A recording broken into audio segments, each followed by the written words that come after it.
আসসালামু আলাইকুম সবাইকে। আশা করি সবাই ভালো আছেন, সুস্থ আছেন এবং তাদের পড়াশোনা অনেক ভালো যাচ্ছে। আপনারা একটু জানাবেন আপনারা আমাকে ঠিক মতো দেখতে পাচ্ছেন কিনা এবং শুনতে পাচ্ছেন কিনা, এইটা একটু জানাবেন।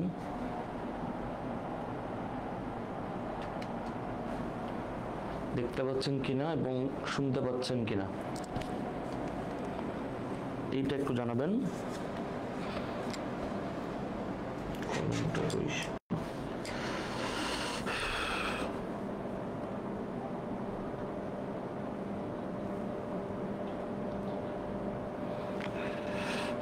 সাউন্ড আর ভিডিও ক্লিয়ার কিনা? হ্যালো হ্যালো, দেখতে পাচ্ছেন কিনা এবং শুনতে পাচ্ছেন কিনা?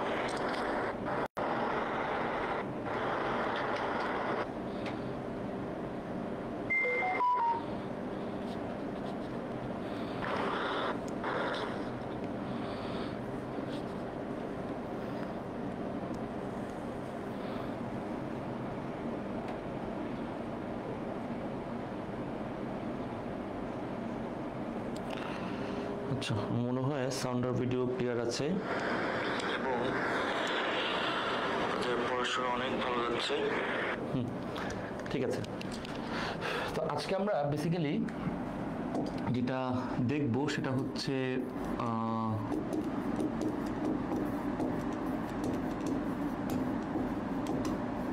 বিভিন্ন আঞ্চলিক ও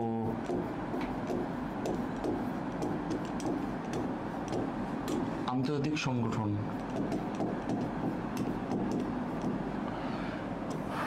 আপনারা যারা বিসিএস প্রিলিমিনারির প্রিপারেশন নিচ্ছি বা নিব তাদের জন্য ইন্টারন্যাশনাল অ্যাফেয়ার্সের পঞ্চম অধ্যায়, এই 5th চ্যাপ্টারে হচ্ছে এটা নিয়ে বেসিক্যালি আলোচনাটা থাকবে।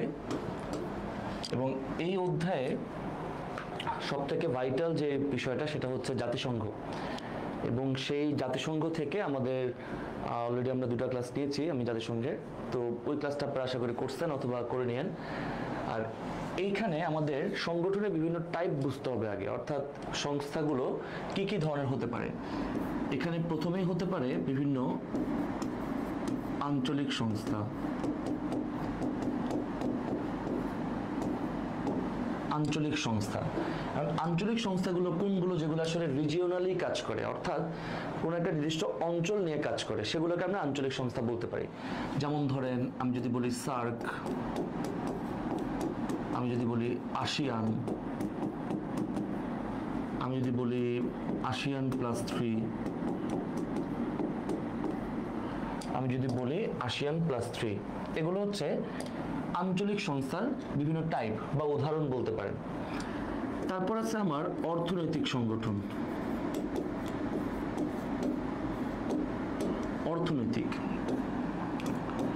অর্থনৈতিক ক্ষেত্রে আমার ইউরোপিয়ান ইউনিয়নটা গুরুত্ব পাবে। এখানে অর্থনৈতিক সংস্থা হতে পারে বা জোটও হতে পারে, এটা মানে সমস্যা না। ইউ আছে, তারপর ধরেন IMF আছে,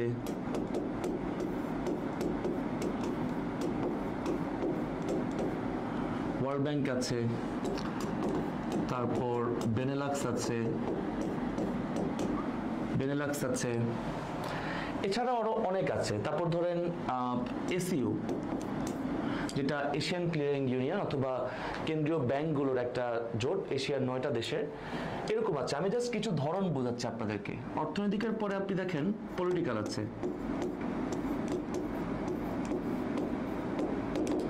রাজনৈতিক আছে। রাজনৈতিকের ভিতরে যেমন হতে পারে OIC, NAM, তারপর ধরেন আরব লীগ, তারপর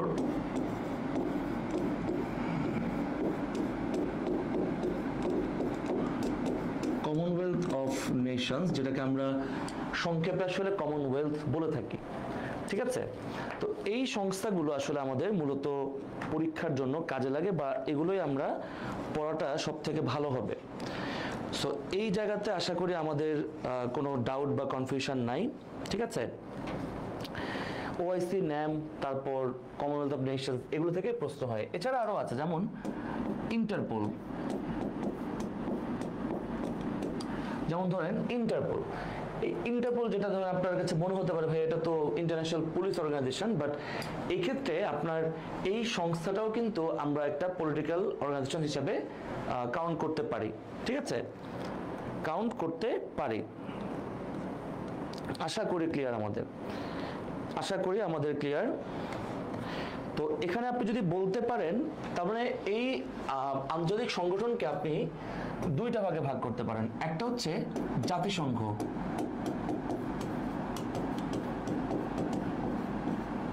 আর জাতিসংঘের বাইরে হলে এগুলো। এখন এর মধ্যে সবচেয়ে বেশি আছে আপনার এই অর্থনীতিকে বেশি, যেমন ইউরোপিয়ান ইউনিয়ন বলেন, আইএমএফ বলেন, ওয়ার্ল্ড ব্যাংক বলেন, বেনেলাক্স বলেন, এসিও বলেন, অথবা আপটা বলেন, অথবা আপনি বলতে পারেন G7, G20, bricks, etcetera etcetera, মানে এটা লিস্ট করলে কয়েকশো হতে পারে। তো এই অধ্যায়টা বলতে পারেন যে ইন্টারন্যাশনাল অ্যাফেয়ার্সের অনেক বড় একটা পার্ট। তো এটার জন্য আমি আপনাদেরকে দুইটা বিষয়ে সাজেশন দিব। প্রথম সাজেশনটা হচ্ছে আপনারা আজকের ক্লাসটা করবেন, আর দ্বিতীয়ত হচ্ছে ইনশাল্লাহ আপনারা অনেকেই কোশ্চেন করতেছেন বা মেসেজ দিচ্ছেন, ভাইয়া বই কবে আসবে। আমি বই নিয়ে খুবই কাজ করতেছি। আমি গতকালকেও প্রায় ভোর 7টা পর্যন্ত আমি একটানা পিসির সামনে বসা। তো আমি চেষ্টা করতেছি সর্বোচ্চ আগামী মাসের শেষের দিকে আমি ইনশাল্লাহ, একটু ঈদ গেল বা এখন যে গরম, মানে শরীরও আসলে কুলাচ্ছে না, তো আশা করা যায় আগামী মাসের শেষে বা এরপর নিয়ে আসতে পারবো। এবং এবারের এডিশনটা খুবই গর্জিয়াস হবে, কারণ আমার আগে শুধু বাংলাদেশের আন্তর্জাতিক অংশটা থাকতো, এবার বাংলাদেশ থাকতেছে, আন্তর্জাতিক থাকতেছে, ভূগোল থাকতেছে, সুশাসন থাকতেছে, এবং পুরো বইটাই বিসিএস সিলেবাস অনুযায়ী হচ্ছে। এছাড়াও এখানে শেষ না, এখানে আইসিডি থাকবে, যেগুলো একদম মানে বেসিক, না জানলেই না, মানে যেটা পড়ে আপনি জব এক্সাম দিতে পারবেন। এরপর আপনার ধরেন ওখানে কিছু মৌলিক বিষয়গুলো আলোচনা থাকবে, ইকোনমিক্সের কিছু বিষয় আলোচনা থাকবে, যেমন এগুলো কিন্তু লাগে। যেমন আপনি বাজেট পড়তে যান, জিডিপি মানে বোঝেন না, বা জিডিপির ভিত্তি মানে বোঝেন না, অথবা ট্রিপল পি মানে কি এটা বোঝেন না, অথবা জিএনপি আর জিডিপির মধ্যে ডিফারেন্স কি এটা আপনি বোঝেন না। তারপর ধরেন আপনার মানে যারা বিশেষ করে সায়েন্স এবং কমার্স ব্যাকগ্রাউন্ড থেকে আসে, তাদের জন্য কিন্তু মানে সাধারণ জ্ঞানের অধিকাংশ সাবজেক্টই তো আসলে মানবিক থেকে আসছে। সো ওই জায়গাগুলোর জন্য একটা মৌলিক বিষয়ের একটা ফাউন্ডেশন আলোচনা থাকবে, ইনশাআল্লাহ আপনারা এনজয় করবেন। তাহলে এই সংস্থাগুলো আমার মূলত দেখতে হবে। তাহলে আমি শুরুতেই কিছু ব্যাপারে একটু বলে রাখি যে এখানে আমাকে একটু বুদ্ধিমানের মতো কাজ করতে হবে। বুদ্ধিমানের মতো কাজ কিভাবে? যেমন আমি একটা সংস্থা থেকে আরো অনেকগুলো সংস্থা আমি যাতে পড়তে পারি বা শিখতে পারি। এখন সংস্থা থেকে আসলে প্রশ্ন কি ধরনের হয় দেখেন, সংস্থা থেকে প্রশ্ন হয় মূলত এই সংস্থাটার পরিচয় আসে, এই সংস্থাটার প্রতিষ্ঠা কবে, পরিচয় কবে, তারপর আসে এটার সদর দপ্তর কোথায়, এছাড়া আসে এটা সম্পর্কে যদি কোনো বিশেষ তথ্য থাকে, এগুলো আসে। যেমন ধরেন ওআইসির জন্ম হচ্ছে 1969 সালে। আরব ইসরায়েলের তৃতীয় যুদ্ধ যেটা, সেটার প্রেক্ষাপটে এটা জন্ম হয়। তারপর ধরেন আপনার এই যে ন্যাম, এই ন্যাম কি? ন্যাম যেমন স্নায়ুযুদ্ধে যাতে একটা অখণ্ড পৃথিবী থাকতে পারে, বা যেটাকে আমরা জোট নিরপেক্ষ বলতে পারি, এরকম এক একটা জোটের একটা ব্যাকগ্রাউন্ড থাকে বা একটা ইয়ে থাকে, এটাকে কি বলে, মানে একটা প্রেক্ষাপট থাকে। তো এখানে আসলে যেগুলো আমাদের বেশি ইম্পর্টেন্ট আমরা সেগুলো আলোচনা করব। এখানে কোনটা কোথায় কাজ করে সেগুলো আমরা একটু বোঝার চেষ্টা করব, তারপর আমরা সামনের দিকে যাব। যেমন ধরেন সার্ক এটা কোথায় কাজ করে? এটা কাজ করে দক্ষিণ এশিয়াতে। এবার ধরেন আপনি আসিয়ান, এটা কাজ করে দক্ষিণ পূর্ব এশিয়াতে। এই ধরনের, এটাকে আমরা বলতে চাচ্ছি আসলে পরিচয়। প্রতিষ্ঠা বলতে কি বোঝাচ্ছি? যেমন ধরেন আপনি প্রতিষ্ঠার সালের কথা যদি আপনি বলেন, যেমন ধরেন ইউরোপিয়ান ইউনিয়ন, এটা 1993 সালের 1 নভেম্বর থেকে এটা যাত্রা শুরু করেছে। তারপর ধরেন আপনি সার্ক শুরু করেছে 1985 থেকে। আসিয়ান যদি বলেন তাহলে 1967। এরকম প্রত্যেকটারে, যেমন ইন্টারপোল গত বছর 100 বছর পূর্তি হয়েছে এটা প্রতিষ্ঠার, তার মানে এটা 1923 সালে জন্ম। তার মানে এটা 1923 সালে জন্ম। ঠিক এভাবে প্রত্যেকটারই আপনি দেখবেন একটা প্রতিষ্ঠার সাল থাকে, সেগুলো আমাদেরকে একটু মানে সবগুলো দরকার নেই, যেগুলো সিলেক্টিভ সেগুলো আমাদেরকে একটু জানতে হবে। তাহলে আমি আসলে আপনাদেরকে কিছু ধরন দেখাই দিই যেগুলো আমরা আসলে টাইপগুলো দেখে আমরা বুঝতে পারি, ঠিক আছে? সাউন্ড কম শোনা যাচ্ছে, কি বলেন? সাউন্ড তো কম শোনা যাওয়ার কথা না। একটা সেকেন্ড দাঁড়ান তো। এই সিয়াম সিয়াম সিয়াম ভাই, সিয়াম কি বেরো গেছে?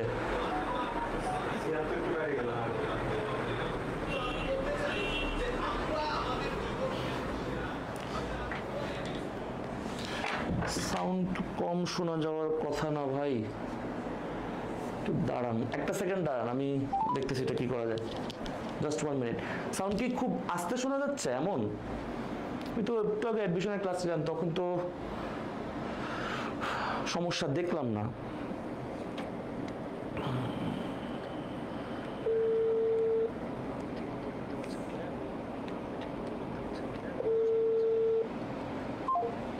জানাবেন পয়লা নভেম্বর থেকে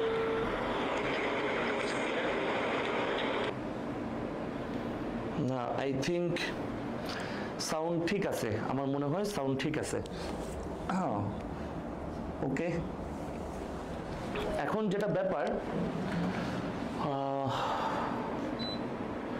আচ্ছা এখন যেটা ব্যাপার আসলে সেটা হচ্ছে যে আমাদের এই সংস্থাগুলোর একটা বেসিক আইডিয়া থাকতে হবে। এখন এই আঞ্চলিক যে জোটগুলো আছে,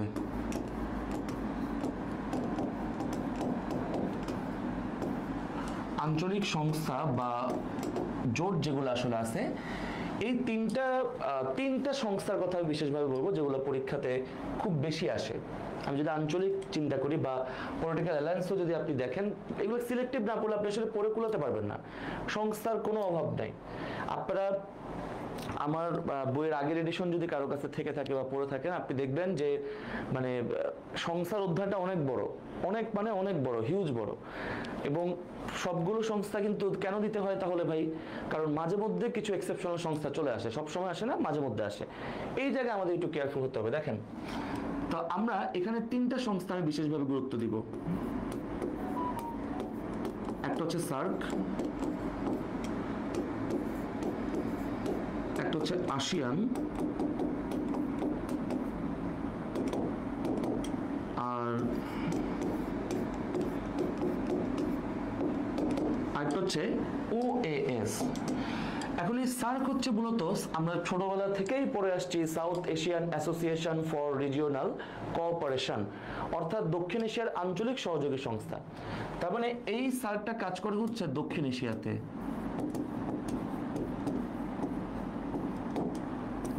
কাজ করে, এবং এটার প্রতিষ্ঠা হচ্ছে 1985 সালে।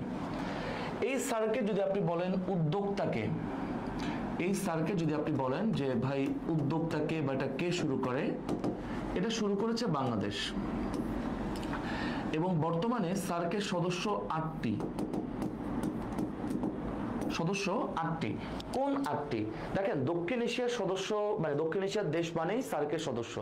আমি আপনাদেরকে একটা বিষয় শিখেছিলাম যখন আমরা জাতিসংঘ পড়ি, যে দক্ষিণ এশিয়ার দেশ আসলে 8টা। কোন 8টা?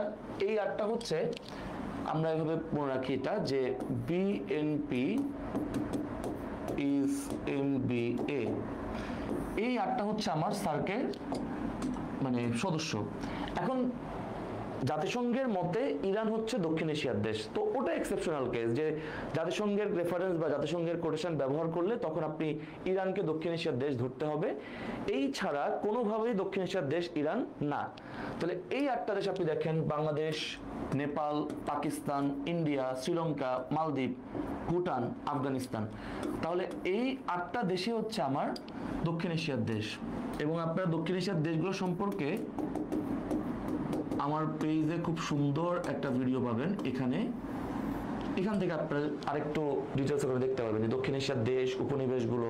যেমন এখানে আমি আপনার কয়েকটা বিষয় বলে দিই, যে 8টা দেশের মধ্যে 6টা দেশ ছিল ব্রিটিশ উপনিবেশ, নেপাল, ভুটান ব্রিটিশ উপনিবেশ ছিল না।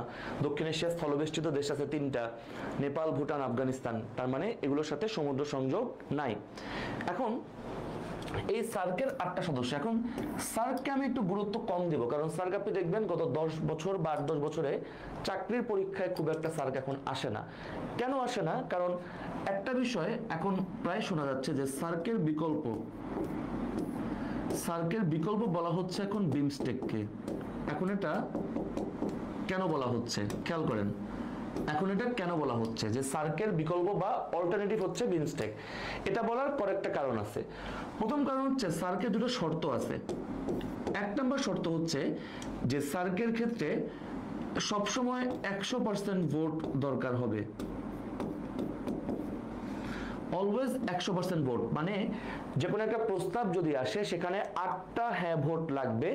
কোনো দেশ যদি একটা ভোট না দেয়, মানে ধরেন আমি সার্কের 8টা দেশ আমি চিন্তা করলাম, সেটা আমি কিভাবে চিন্তা করলাম দেখেন, এই সার্কের 8টা দেশ আমি চিন্তা করলাম, সে বাংলাদেশ, আমি এখান থেকে লিখি বাংলাদেশ,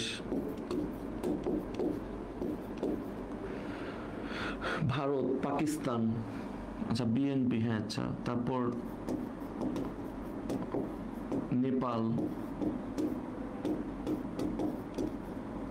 নেপাল, ভুটান,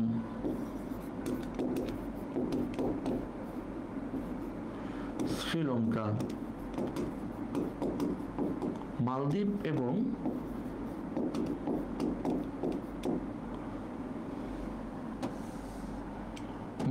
এবং আমি সংক্ষেপে আফগানিস্তানটা, আচ্ছা পুরোটা লিখি আফগানিস্তান। এখন এই 8টা দেশের মধ্যে 100% ভোট লাগবে। ধরেন এখানে 8টা দেশের ভেতরে আমি বললাম, আমি বাংলাদেশ, আমি বললাম যে ভাই চলেন সবাই আজকে আমরা ইলিশ মাছ দিয়ে ভাত খাবো। বাংলাদেশের জন্য এটা তো অবশ্যই একটা প্রেস্টিজিয়াস ব্যাপার। এখানে এখন পাকিস্তান একটা মানে ঝামেলা করে বসছে যে না ভাই আমরা মাছ খাবো না, আমরা মাংস খাবো। তাহলে কি হবে জানেন? মাছও খাওয়া হবে না, মাংস খাওয়া হবে না, প্রস্তাবটা বাতিল। এখন এভাবে আসলে একটা প্রতিষ্ঠান বা একটা সংস্থা চলতে পারে না। এই কারণে সার্কের এটা একটা চ্যালেঞ্জ বা একটা বাধা বলতে পারেন। সেকেন্ড যেটা প্রবলেম সার্কের, যে সার্কে কোনো দ্বিপাক্ষিক সমস্যা আলোচনা করা যায় না। সার্কে কোনো দ্বিপাক্ষিক সমস্যা আলোচনা করা যায় না। এখন এটা আপনার কাছে মনে হতে পারে ভাই এটা তো কোনো ব্যাপারই না, এটা কোনো সমস্যা না, এটা তো ভালো, সার্ক তো শান্তিপূর্ণ একটা জায়গা। ব্যাপারটা আসলে এমন না। দ্বিপাক্ষিক সমস্যা যদি সার্ক আলোচনা না হয় তাহলে হবে কোথায়? কারণ দেখেন এখানে প্রত্যেকটা দেশের মধ্যেই দ্বিপাক্ষিক প্রবলেম আছে। যেমন ধরেন বাংলাদেশ এবং ভারত, তাদের মধ্যে প্রবলেম কি নিয়ে? আমাদের তাদের সাথে প্রবলেম সীমান্ত নিয়ে, আমাদের তাদের সাথে প্রবলেম কি নিয়ে? পানি নিয়ে। এবং একটা সময় 2015 সালের 1 আগস্ট পর্যন্ত আমাদের সাথে ভারতের কিন্তু ছিটমহল নিয়েও একটা প্রবলেম ছিল। পরবর্তীতে যখন আমরা ছিটমহল বিনিময়টা করে ফেলি, তারপরে ওই সমস্যাটা এখন আর নাই। তো এই প্রবলেমগুলো কিন্তু বাংলাদেশ ভারতের আছে, বা এটা ছাড়া অনেক কিছু আছে, বাণিজ্যিক বলেন বা এক্সটার্নাল ইন্টারনাল অনেকগুলো বিষয় আছে। আপনি সীমান্ত পানি, এটা হচ্ছে দৃশ্যমান। এছাড়া আপনি ধরেন ট্রেড নিয়ে কি সমস্যা নাই? আছে। তাহলে এগুলো হচ্ছে বাংলাদেশ ভারতের প্রবলেম। এখন আপনি বলুন তো বাংলাদেশ পাকিস্তানের সমস্যা আছে না নাই? অবশ্যই আছে। যেমন বাংলাদেশে যখন যুদ্ধাপরাধীর বিচার হয় তখন কিন্তু পাকিস্তানের পার্লামেন্টে শোক প্রস্তাব দিয়েছিল। তো এই ধরনের কিছু বাজে অ্যাটিটিউড পাকিস্তান সবসময় করে আসছে। এবং আপনি জানেন কিনা যে ঢাকা বিশ্ববিদ্যালয় কিন্তু পাকিস্তানের সাথে কোনো কূটনৈতিক সম্পর্ক রাখে নাই। তো এরকম মানে, আর বাংলাদেশ আর পাকিস্তানের প্রবলেম নিয়ে আসলে বলার ফিরিস্তি দিলে তো আমি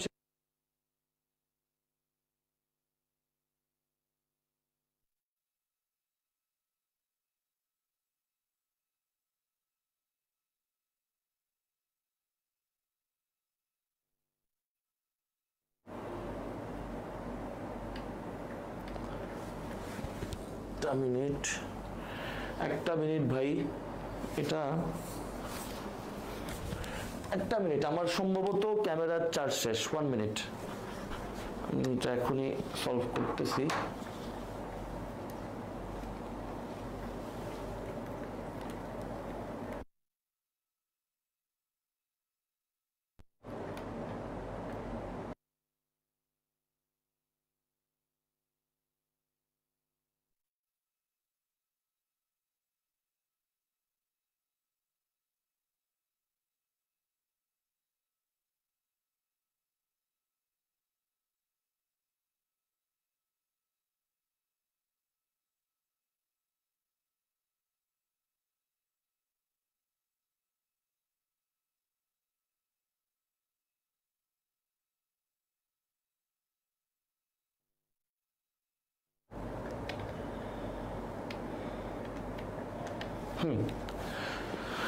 ওকে, প্রবলেম সলভড।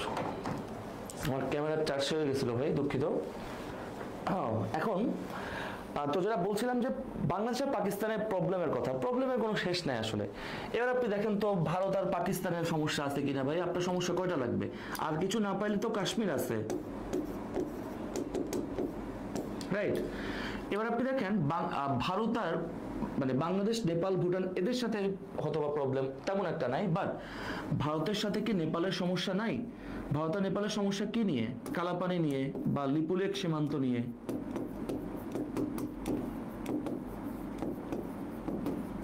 কালাপানি বা লিপুলেখ সীমান্ত নিয়ে তাদের সমস্যা। এবার আপনি ভারত আর কিন্তু ভারতের সাথে চীনের নামটাও আপনাকে মনে রাখতে হবে, কারণ কাশ্মীর নিয়ে প্রবলেম পাকিস্তান ভারতের সাথে চীনেরও আছে, চীনের একটা অংশ আছে সেখানে প্রায় 20% মতো আকসাই চীন। আর এই ভুটানের সাথে ভারতের সাথে এবং চীনের সাথে প্রবলেম হচ্ছে ডোকলাম নিয়ে। এবার আপনি ভারত আর শ্রীলঙ্কার ব্যাপারটা দেখেন। ভারত আর শ্রীলঙ্কা সার্ক যখন হয় আসলে এই 1985 অর্থাৎ ওই দশকটাতে, 80-র দশক বা 90-র দশকটাতে শ্রীলঙ্কা বা ভারতের দুজনের জন্য একটা চ্যালেঞ্জ হয়ে দাঁড়িয়েছিল কিন্তু তামিল বিদ্রোহীরা, যাদের নাম হচ্ছে এলটিটিই অর্থাৎ লিবারেশন টাইগার্স অফ তামিল ইলাম।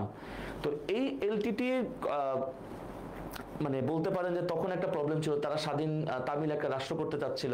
তো এরকম প্রবলেম আপনি খুঁজতে চাইলে অভাব, খাইবার নিয়ে সমস্যা আছে। তো এরকম একটা জায়গায় আসলে দ্বিপাক্ষিক সমস্যা নিয়ে কথাবার্তা।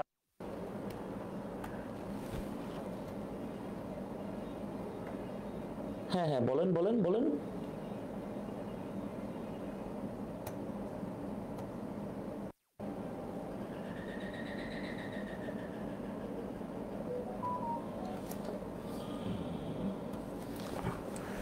কোনো সমস্যা জান্নাতুল ফেরদৌস? কোনো সমস্যা মানে আপনি কিছু বলতে যাচ্ছেন?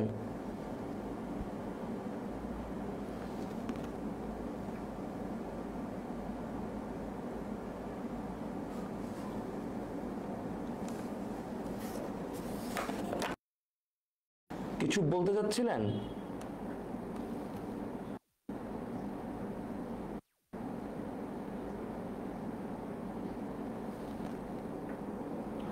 ও আচ্ছা আচ্ছা, ঠিক আছে, নো প্রবলেম। আচ্ছা, তো এই কারণে আপনি বলতে পারেন যে এত দ্বিপাক্ষিক সমস্যা থাকার পরে সার্ক নিয়ে আসলে কাজ করার জায়গাটা কম। তো এইখান থেকে একটা অল্টারনেটিভ অপশন তৈরি হয়, সেটা নামই হচ্ছে বিমস্টেক। এখন কথা হচ্ছে বিমস্টেক জিনিসটা আসলে কি। দেখেন বিমস্টেক জিনিসটা আসলে কি। বিমস্টেক বিমস্টেক এটা আসলে কি দেখেন, এই বিমস্টেক জিনিসটা হচ্ছে, এটাকে বলা হয় বঙ্গোপসাগরীয়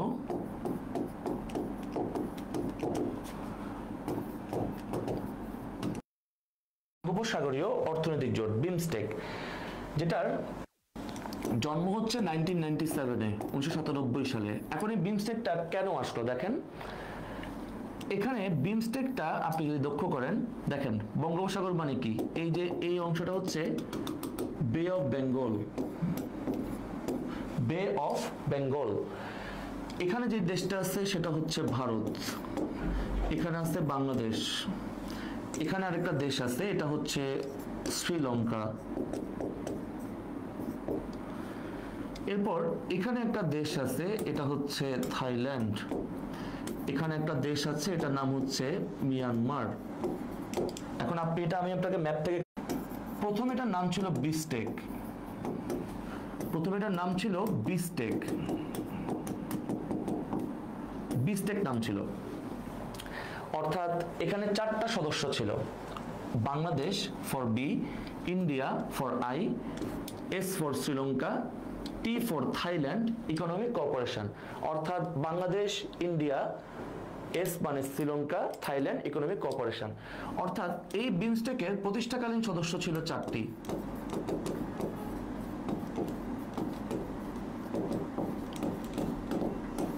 প্রতিষ্ঠাকালীন সদস্য ছিল 4টি। এই 97 সালের পরবর্তীতে ডিসেম্বর মাসে যুক্ত হয় মিয়ানমার, অর্থাৎ মিয়ানমার হচ্ছে এটা সদস্য। তখন এই বিমস্টেকটা, তখন এটার নাম হয়ে যায় বিমস্টেক। এখন বর্তমানে এই বিমস্টেকের সদস্য হচ্ছে 7টি। তাহলে বাকি দুইটা কে কে? বর্তমানে সদস্য 7টি। দেখেন এখানে দুইটা দেশ আছে, এই যে এই জায়গায় অবস্থান, one is Nepal, another is Bhutan. এখন এই নেপাল ভুটানের কথা আমি বিশেষভাবে এই কারণে বলছি, দেখেন নেপাল ভুটান কিন্তু চাইলেও কোনোদিন ভারত এবং বাংলাদেশের সাথে বেয়াদবি করতে পারবে না। কেন পারবে না? কারণ তাদের সাথে দেখেন সমুদ্রের কোনো সংযোগ নাই, অর্থাৎ এই নেপাল এবং ভুটান দুটাই হচ্ছে স্থলবেষ্টিত দেশ। এই কারণে মনে রাখবেন যে এই বিমস্টেকের সর্বশেষ সদস্য হচ্ছে নেপাল এবং ভুটান। তাহলে এই জায়গায় আপনি বলতে পারেন যে সার্কের বিকল্পটা,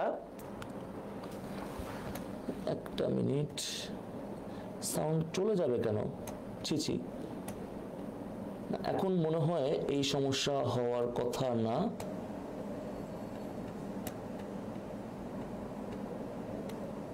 ঠিক আছে, ওকে।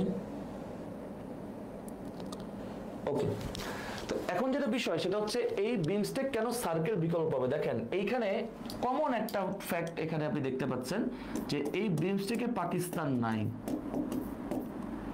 এই বিমস্টেকে পাকিস্তান নাই, যেই কারণে ভারত বলেন, শ্রীলঙ্কা বলেন, বাংলাদেশ বলেন বা অন্যান্য দেশগুলা এটার সাথে খুব একটা মানে এই থাইল্যান্ড হচ্ছে বিমস্টেকের উদ্যোক্তা। তাহলে যদি পরীক্ষায় প্রশ্ন হয় বিমস্টেক কি, বিমস্টেক হচ্ছে বঙ্গোপসাগরের অর্থনৈতিক জোটের নাম, সদস্য 7টি এবং 1997 সালে এটা জন্ম। আর এই নেপাল ভুটান যুক্ত হয় 2004 সালে। যখন এটা প্রতিষ্ঠিত হয় তখন সদস্য ছিল 4টি, পঞ্চম সদস্য হচ্ছে মিয়ানমার, আর নেপাল ভুটান এই দুটো হচ্ছে যথাক্রমে 6ষ্ঠ এবং 7ম সদস্য। এখন এখানে একটা বিষয় আছে যে ভাইয়া সর্বশেষ আমরা কোনটা ধরবো। দেখেন দুইটা দেশই একই বছর প্রবেশ করে, মানে যুক্ত হয়। এখন এই দুটার মধ্যে যদি আপনি নামের প্রথম লেটার অনুযায়ী চিন্তা করেন তাহলে সর্বশেষ সদস্য নেপাল ধরাটা ভালো হবে, কারণ বি আগে আসে, এন পরে আসে। তো এই হচ্ছে ব্যাপার বিমস্টেকের। এবং মনে রাখবেন যদি কখনো পরীক্ষায় আসে যে সার্কেল আছে, দেখেন সেই সংস্থাটা, মানে সংস্থা বলতে জোট আর কি, আরসিইপি। এই আরসিইপি মানে হচ্ছে রিজিওনাল কম্প্রিহেন্সিভ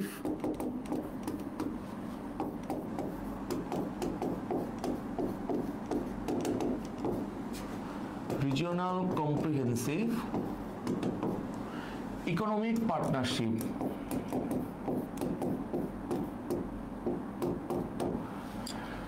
এখন আপনি এই রিজিওনাল কম্প্রিহেন্সিভ ইকোনমিক পার্টনারশিপ এটার নাম হয়তো বা শুনেছেন অথবা শুনেন নাই, আমি জানি না শুনেছেন কিনা বা শুনে থাকলেও কোথায় শুনেছেন। শুনে থাকলে খুব ভালো কথা। মনে রাখবেন এখন পৃথিবীর সবচেয়ে বড় বৃহত্তম যদি কোনো অর্থনৈতিক জোট থাকে সেটা হচ্ছে আরসিইপি। এটা কিন্তু ইউরোপিয়ান ইউনিয়ন হবে না। স্টেবিলিটি কেমন এটা দেখতে হবে। এই আরসিইপিতে মনে রাখবেন এটা মানে 15 নভেম্বর 2020 সালে স্বাক্ষরিত হয়। 15 নভেম্বর 2020 সালে এটা ভিয়েতনামের রাজধানী হ্যানয়তে স্বাক্ষরিত হয়। তো এই আরসিইপির কথা আমি এত জোর দিয়ে আসলে কেন বলতেছি, দেখেন এই আরসিইপিতে মনে রাখবেন সদস্য আছে 15টি আছে। এখন এই 15টি সদস্য আমরা শিখব, তবে এই 15টা থেকে আমরা যাতে মিনিমাম 3টা সংস্থা পারি আমরা সেভাবে শিখব। এবং সেটা আমরা কিভাবে এনশিওর করতে পারি বা কিভাবে শিখতে পারি, দেখেন এই আরসিইপির যে 15টা সদস্য আছে এর মাঝে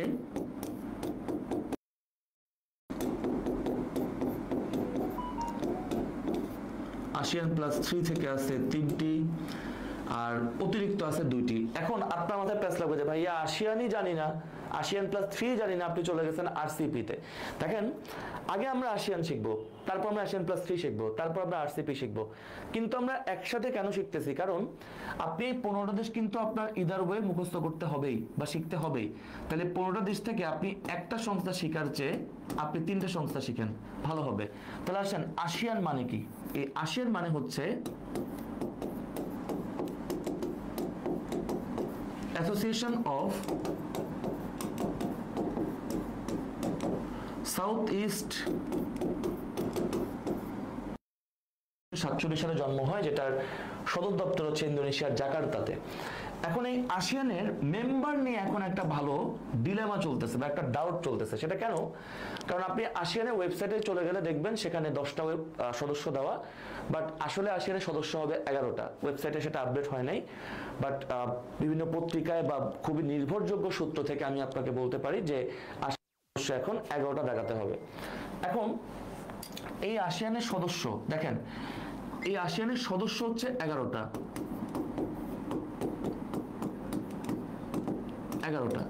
কিন্তু আমি এখানে লিখলাম 10টা।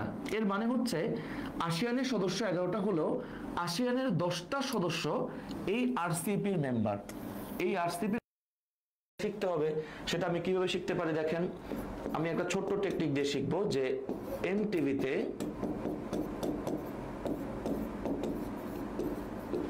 ফিল্ম দেখলে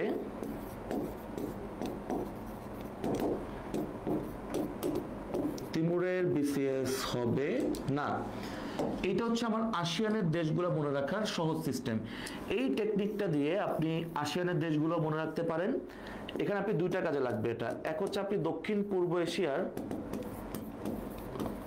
দেশগুলো শিখে ফেলবেন, প্লাস আপনি আসিয়ানগুলো শিখতে পারবেন। কারণ আসিয়ান তো মূলত দেখেন সাউথ ইস্ট এশিয়ান নেশন, অর্থাৎ দক্ষিণ পূর্ব এশিয়ার দেশগুলোর একটা জোট। তাহলে দেখেন এখানে আমরা একটু দেশগুলো দেখি, যেমন আসেন টি মানে থাইল্যান্ড, তারপর ভি মানে ভিয়েতনাম, এরপর আপনি আসেন ফিল্ম মানে হচ্ছে এফ মানে ফিলিপাইন।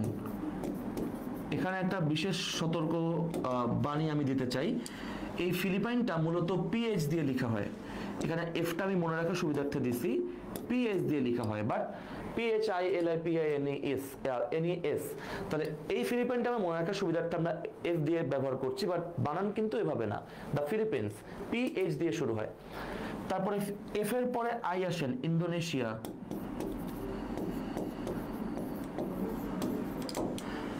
তারপর এল মানে হচ্ছে লাওস,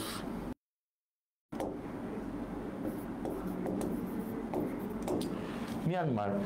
এবার আপনি আসেন তিমুর মানে পূর্ব তিমুর,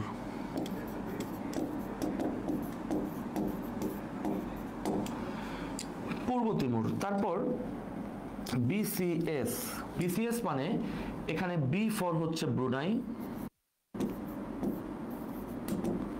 সি ফর কম্বোডিয়া, আর এস ফর সিঙ্গাপুর। তাহলে আমাদের টেকনিকটা কি ছিল দেখেন, টেকনিকটা ছিল এমটিভিতে ফিল্ম দেখলে তিমুরের বিসিএস হবে না। তাহলে 3, 7, 8, 9, 10, 11, এই 11টা দেশ হচ্ছে মূলত আমার আসিয়ানের সদস্য। এই 11টা দেশ হচ্ছে না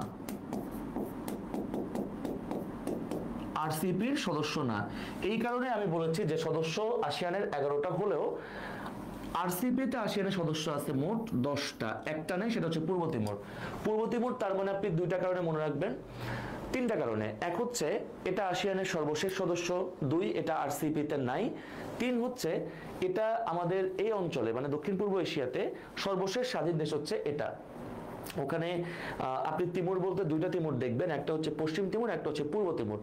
পশ্চিম তিমুর এখনো ইন্দোনেশিয়ার অংশ, আর পূর্ব তিমুর হচ্ছে এখন একটা স্বাধীন দেশ, আর এটা আগে পর্তুগালের কলোনি ছিল বা উপনিবেশ ছিল। এরপর আপনি আসেন ASEAN + 3। এইটা কি দেখেন, ASEAN + 3 হচ্ছে 1997 সালে এটা জন্ম হয়, দেশগুলোকে বলা হয় ASEAN + 3। তো এই ASEAN + 3 দেশগুলো কি কি দেখেন, সব আপনার পরিচিত, জাপান, সাউথ কোরিয়া এবং চায়না।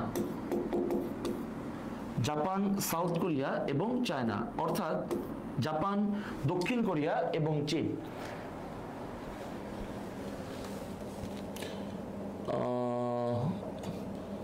আচ্ছা ঠিক আছে, তাহলে আপনি দেখেন আসিয়ানের সদস্য আমরা 10টা পেলাম, মানে মূলত সদস্য 11টা। আমি কথাটা বারবার বলতেছি, এটা কিন্তু প্যাচ লাগাবেন না। সদস্য 11টা, কিন্তু আরসিপিতে আছে কয়টা? 10টা। ASEAN + 3 সদস্য 3টা, চীন, জাপান, দক্ষিণ কোরিয়া। তাহলে আমার এই আরসিপির দেশ মিলিত হবে কয়টা? 3টা পেলাম। তাহলে আরসিপিটা আমরা একটু দেখি, ASEAN থেকে আমরা পেলাম কয়টা? ASEAN থেকে আমরা পেলাম 10, ASEAN প্লাস 3 থেকে আমরা পেলাম 3টা, অর্থাৎ চীন, দক্ষিণ কোরিয়া এবং জাপান। এইটা ছাড়া 2টা দেশ যুক্ত হবে, একটা হচ্ছে অস্ট্রেলিয়া আর একটা হচ্ছে নিউজিল্যান্ড। অস্ট্রেলিয়া এবং নিউজিল্যান্ড। তার মানে আপনার এখন আরসিপি কি এটা আপনি জানেন, আপনি ASEAN কি এটা জানেন, ASEAN প্লাস 3 কোনটা এটা জানেন। আশা করি আমাদের ক্লিয়ার বিষয়টা। ওকে, আশা করি আমাদের বিষয়টা ক্লিয়ার। ওকে, তাহলে আমাদের এখান থেকে আমরা 3টা শিখলাম, এখান থেকে আমরা আরো শিখলাম। তো এরকম আমি আপনাদেরকে আরেকটা দেখা যে একটা মানে যেটা আপনারা সাধারণত ভুল করেন, এটাকে আমরা বলি হচ্ছে G20 বা যেটাকে আমরা গ্রুপ অফ 20। এটা মূলত আগে ছিল একসময় এটা ফাইন্যান্স মিনিস্টার এবং সেন্ট্রাল গভর্নরদের জোট ছিল, অর্থাৎ অর্থমন্ত্রী এবং কেন্দ্রীয় ব্যাংক গভর্নরদের জোট ছিল। বাট এখন এটা বলতে পারেন যে অনেকটা রাষ্ট্রীয় পর্যায়ে এটা নিয়ে কথাবার্তা হয় বা কাজ হয়। এখন এই G20 যেটা 1999 সালে জন্ম হয় এবং যেটায় বর্তমানে প্রথম পেজ দেখেন সদস্য হচ্ছে আমার 21টা, কিন্তু যদি বলি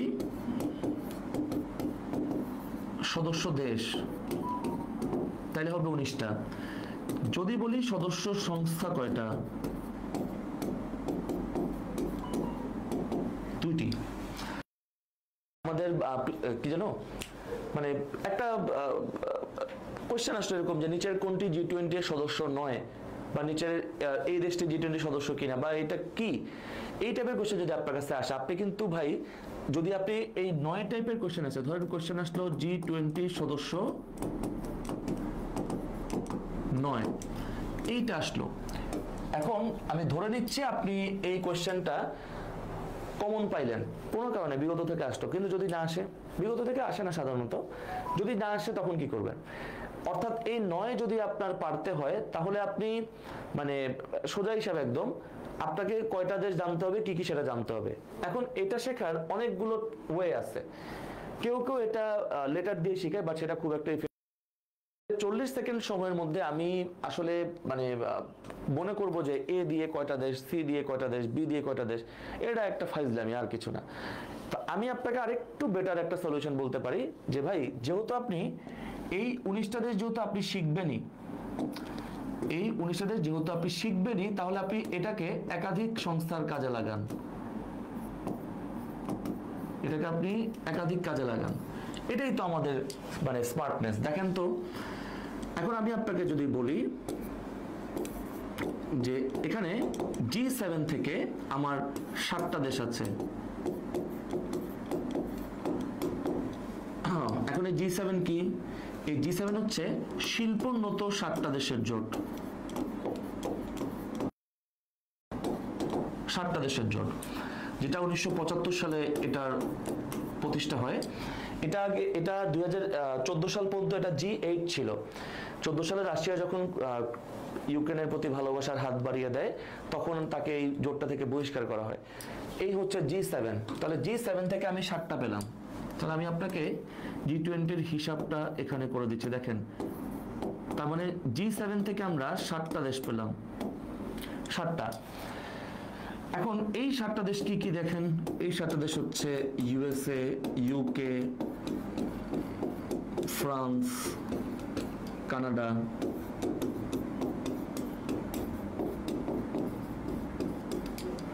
জাপান, জার্মানি। 7টা দেশ আবার G20 সদস্য। তাহলে আমি একবারে শিখলেই তো হয়, দুইবার কেন শিখবো? তাহলে G7 একটা গেল। এবার আপনি আসেন ব্রিক্স। ব্রিক্স, এই ব্রিক্স এর বর্তমানে সদস্য 10টা, ঠিক আছে? কিন্তু এক্ষেত্রে আমি বলবো যেহেতু ব্রিক্স এর 10টা সদস্য আছে বর্তমানে, সুতরাং আপনি এটা মাথায় রাখতে পারেন যে একটা সেকেন্ড,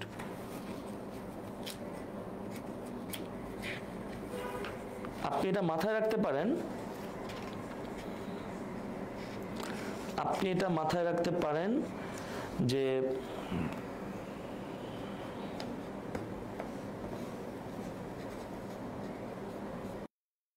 ব্রিক্স। ব্রিক্স মূলত কি দেখেন, ব্রিক্স হচ্ছে মূলত বৃহৎ অর্থনৈতিক শক্তি বলতে পারেন একটা পৃথিবীর। এটা কিন্তু আগে ব্রিক্স ছিল না। এই ব্রিক্সটা আগে ছিল ব্রিক। এই ব্রিক মানে ব্রাজিল, রাশিয়া, ইন্ডিয়া এবং চায়না। আর এখানে এস মানে হচ্ছে দক্ষিণ আফ্রিকা, দক্ষিণ কোরিয়া মনে করেন না। আমি আবারও বলছি, এই ব্রিক্স আগে ছিল ব্রিক, ব্রাজিল, রাশিয়া, ইন্ডিয়া এবং চায়না। পরে যখন দক্ষিণ আফ্রিকা যোগ দেয় তখন সেটার নাম হয়ে যায় ব্রিক্স, এবং পরবর্তীতে আরো এইটার সাথে যুক্ত হয়েছে। দেখেন এই ব্রিক্সের, তার মানে ব্রিক্সের এই 5টা তো ছিল প্রতিষ্ঠাকালীন, ছিল কয়টা? 4টি ছিল। 4টার পরে যখন দক্ষিণ আফ্রিকা আসলো তখন ইথিওপিয়া, মিশর, কেএসএ বা কিংডম অফ সৌদি আরব বা কিংডম অফ সৌদি আরবিয়া,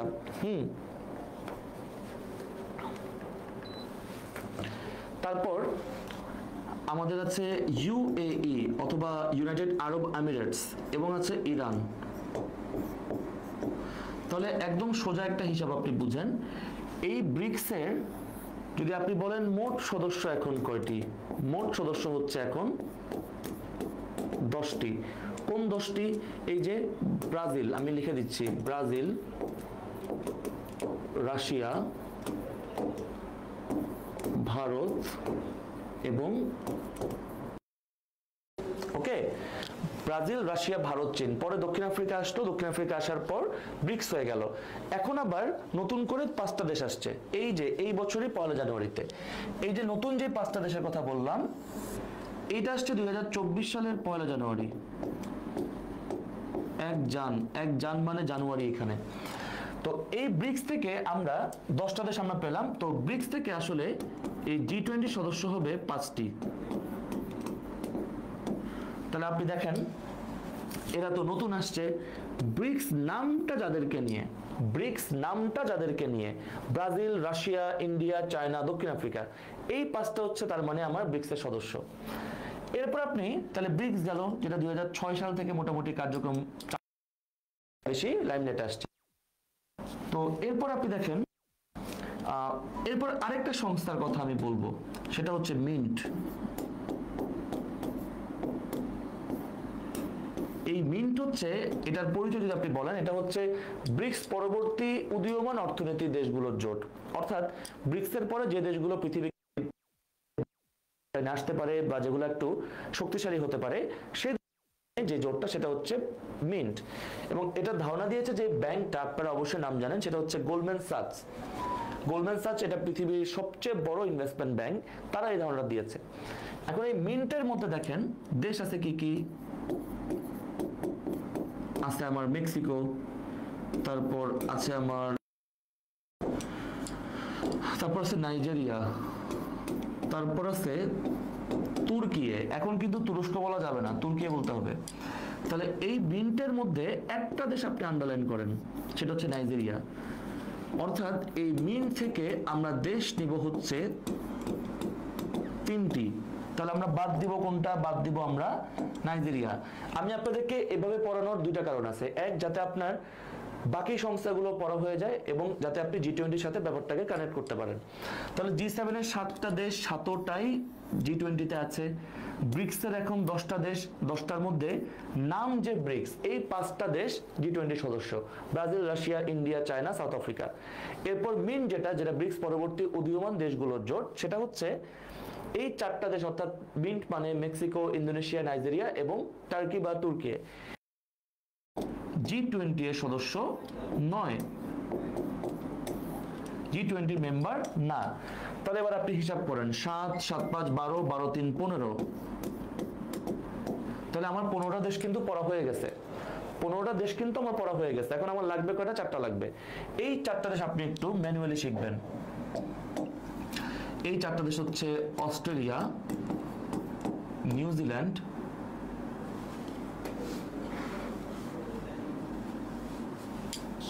কেন লিখলাম আবেগে, অস্ট্রেলিয়া, তারপর আর্জেন্টিনা,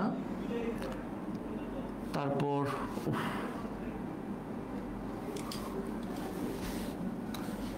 একটা মিনিট,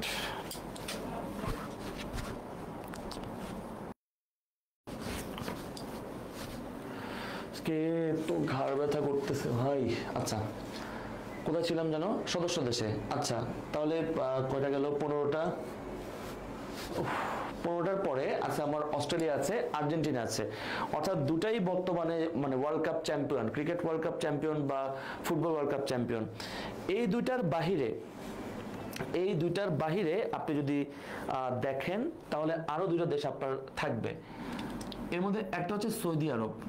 এখন আমি আপনাকে চাইলে সৌদি আরবটা ব্রিক্সের সাথেই পড়াতে পারতাম, বাট আমি ব্রিক্সের সাথে পড়াই নেই, প্যাচ লাগাবেন এই জন্য। আর আরেকটা হচ্ছে দক্ষিণ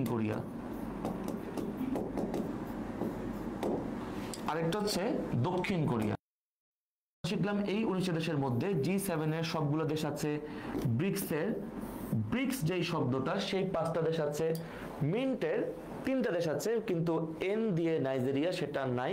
7, 5, 12, 3, 15, 4টা দেশ আমরা এক্সট্রা শিখছি, অস্ট্রেলিয়া, আর্জেন্টিনা, সৌদি আরব এবং দক্ষিণ কোরিয়া। আশা করি আমাদের ক্লিয়ার। ইউ এর ফুল মিনিং কি? ইউনাইটেড আরব এমিরেটস, সংযুক্ত আরব আমিরাত। ক্লিয়ার? 19টা দেশ। আর সংস্থা যে দুইটা আছে, দুইটাই আপনাদের পরিচিত। এর মধ্যে একটা সংস্থা হচ্ছে ইউরোপিয়ান ইউনিয়ন আর আরেকটা হচ্ছে আফ্রিকান ইউনিয়ন। একটা ইউরোপিয়ান ইউনিয়ন আর একটা হচ্ছে আফ্রিকান ইউনিয়ন।